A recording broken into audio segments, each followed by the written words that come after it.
வணக்கம் உறவுகளே. ஒரு 2 நாளைக்கு முன்னாடி நம்ம ரங்கராஜ் பாண்டே அவர்கள் கருத்து கணிப்பு அப்படிங்கிற ஒன்று வெளியிட்டாரு. 2026 தேர்தலில் ஒரு கட்சியும் எவ்வளோ வாக்குகள் வாங்குவாங்க அப்படின்னு சொல்லி அந்த கருத்து கணிப்பை பார்த்து முடிச்சதுலேருந்து ஒரு கோபம், ஒரு குழப்பம், ஒரு ஆதங்கம், கூடவே ஒரு ஏமாற்றம் இது எல்லாமே வந்துச்சு. சரி, இந்த கருத்து கணிப்பு முடிவுகளை அலசி பேசலாம் அப்படின்றதுக்காக தான் இந்த வீடியோ.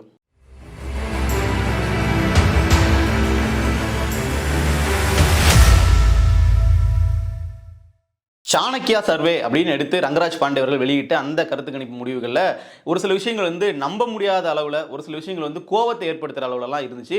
முதல்ல நம்ம பார்க்கும் பொழுது ஒட்டு மொத்தமாக அந்த கருத்து கணிப்பில் அவர்கள் சொல்ல வர்ற விஷயம் அப்படிங்கிறது 2026 தேர்தலில் உங்கள் ஓட்டு யாருக்கு அப்படின்னு மக்கள்கிட்ட கேட்கும் பொழுது அந்த முடிவாக அவர்கள் சொன்ன விஷயத்தை முதலே நம்ம பார்த்துருவோம். இன்றைக்கு தேர்தல் நடந்தால் கூட உங்களோட வாக்கு யாருக்கு அப்படின்னு கேட்கும் பொழுது நாம் தமிழர் கட்சிக்கு 7 விழுக்காடு மக்கள் வாக்களிக்கிறாங்களாம், தாவேகாவுக்கு 22 விழுக்காடு மக்கள் வாக்களிக்கிறாங்களாம், திமுகவுக்கு 30 விழுக்காடு, அதிமுகவுக்கு 41 விழுக்காடு வாக்களிக்கிறாங்க அப்படின்னு அந்த கருத்து கணிப்பு முடிவுகளில் முடிவாக சொல்கிறாங்க. இதில் உனக்கு என்ன பார்த்த உடனே கோவம் வந்துச்சுன்னு நீங்கள் கேட்கலாம். நாம் தமிழருக்கு 7 விழுக்காடு போட்டதுனாலலாம் பெரிய அளவில் எனக்கு கோவம் வரல.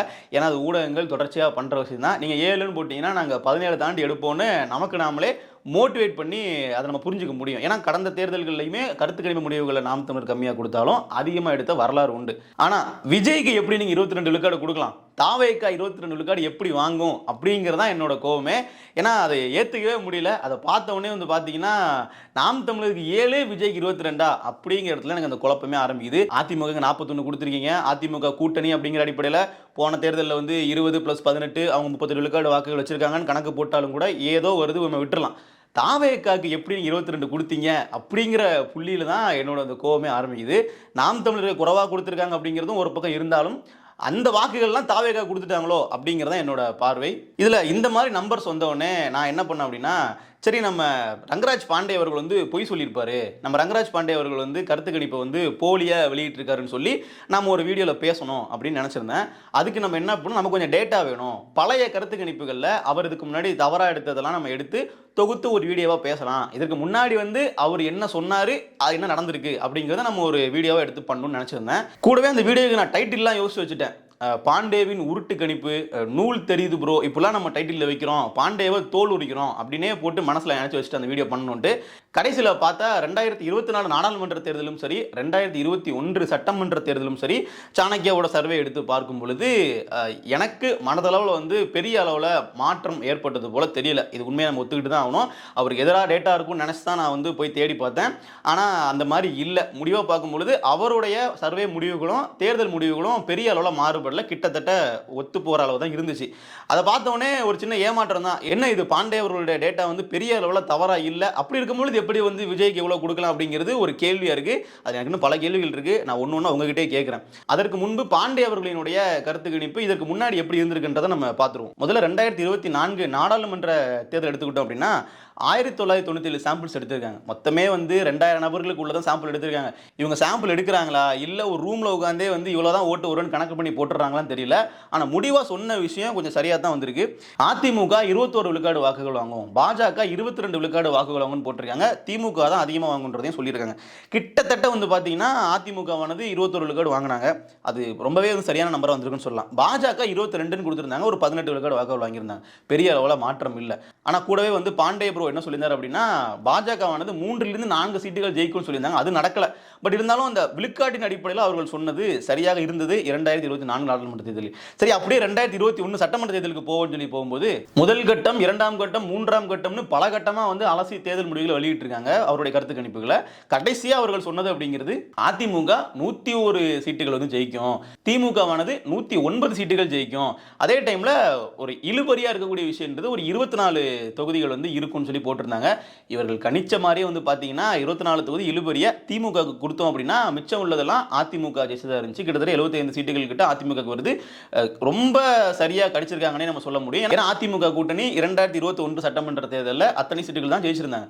அப்படி இருக்கும் பொழுது பாண்டேவினுடைய கருத்து கணிப்புகள் சாம்பிள்ஸ் அடிப்படையில் ரொம்பவே கம்மியாக இருந்தாலும் 2000-3000 பேருங்கிறவங்க ஒரு தொகுதிக்குன்னு பார்த்தா கூட கம்மி. அப்படி இருக்கும்போது தமிழ்நாடு முழுக்க இவ்வளோ கம்மியான சாம்பிள்ஸ் எடுக்கிறாங்க. ஆனாலும் டேட்டா வந்து இவ்வளவு கரெக்டா இருக்கு, அவர்களினுடைய கருத்து கணிப்பும் தேர்தல் முடிவுகளும் வந்து பெரிய அளவுல முரண் இல்லாம சரியா வருது அப்படிங்கிறது ஒரு பெரிய ஆச்சரியம். எனக்கு அவருக்கு எதிராக வந்து ஒரு கருத்து பதிவு பண்ணணும்னு நினைச்சு வீடியோவை போடலான்னு தேடும் பொழுது ஒரு ஏமாற்றம். சரி, இதற்கு அடுத்த கட்டமா இப்ப 2026 சட்டமன்ற தேர்தலுக்கான அவருடைய கருத்து கணிப்பு வருவோம். இந்த கருத்து கணிப்பு பொய்யாகணும் அப்படிங்கிறத ரொம்ப ஆசைப்படுறேன்.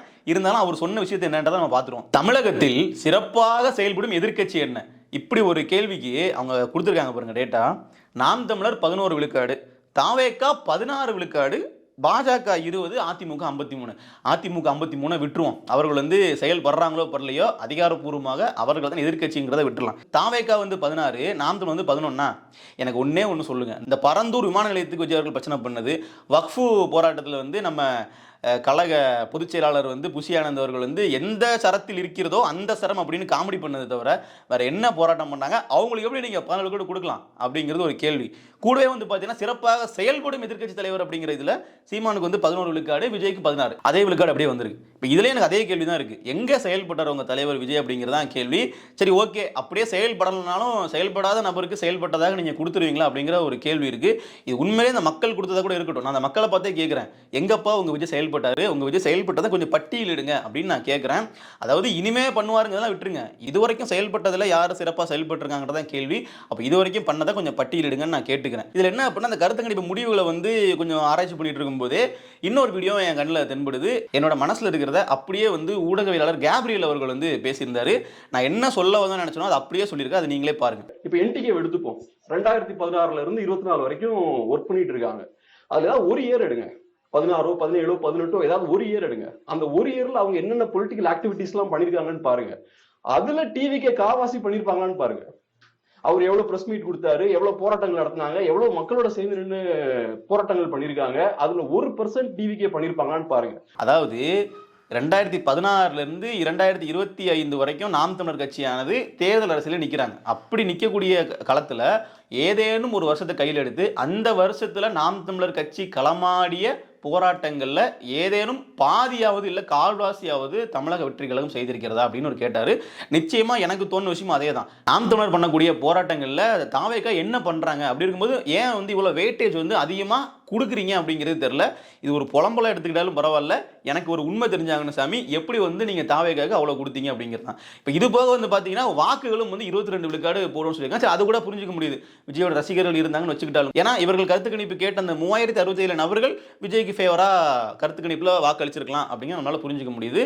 ஆனா எது எப்படி இருந்தாலும் நாம் தமிழருக்கு சிங்கிள் டிஜிட்ல கொடுத்துட்டு விஜய்க்கு வந்து 22 விழுக்காடு, கிட்டத்தட்ட அதிமுக நிகரான வெயிட்டேஜ் கொடுக்கறதெல்லாம் வந்து பாத்தீங்கன்னா அரசியல் களத்துல ஏத்துக்கவே முடியாத ஒன்றா இருக்கு.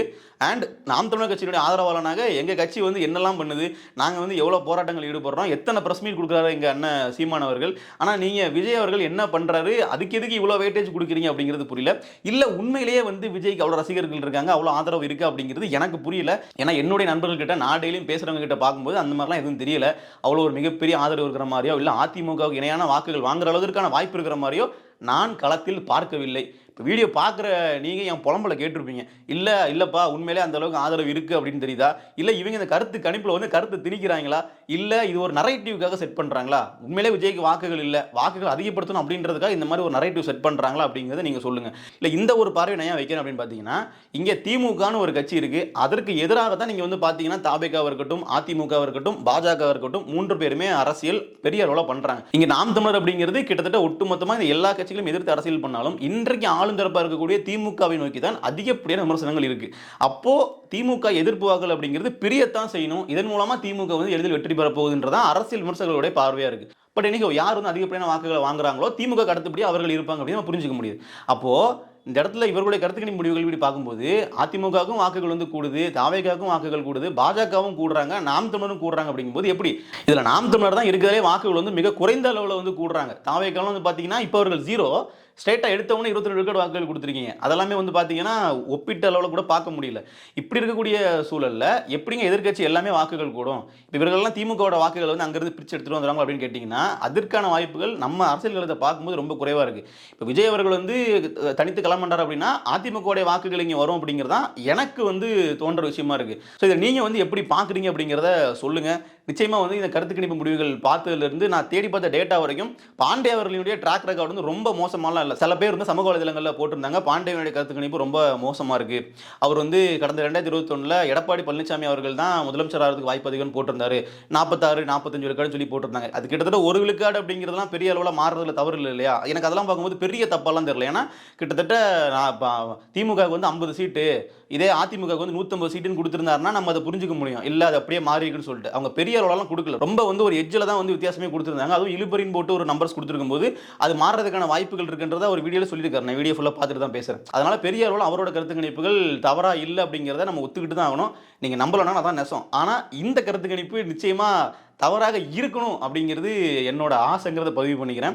ஏன்னா ஒன்றுமே பண்ணாத விஜய் வந்து 24 விழுக்காடு வாக்குகள் வாங்கினார்னா அப்போ நம்ம ஆதரிக்கக்கூடிய நாம் தமிழர் கட்சி வந்து இவ்வளோ கம்மியாக வாக்குகள் வாங்குவாங்கன்றது எப்படி எங்களால் ஏற்றுக்க முடியும்? ஸோ அதற்கான வாய்ப்புகளே இல்லை அப்படிங்கிறதான் கலை யதார்த்தம். அதுதான் நடக்கணும். 2026 சட்டமன்ற தேர்தலுக்கு இன்னும் ஒரு வருட காலம் தான் இருக்குது. இன்னும் பல கருத்து கணிப்புகள் வந்து ஒருத்தங்களும் எடுத்துகிட்டு வருவாங்க.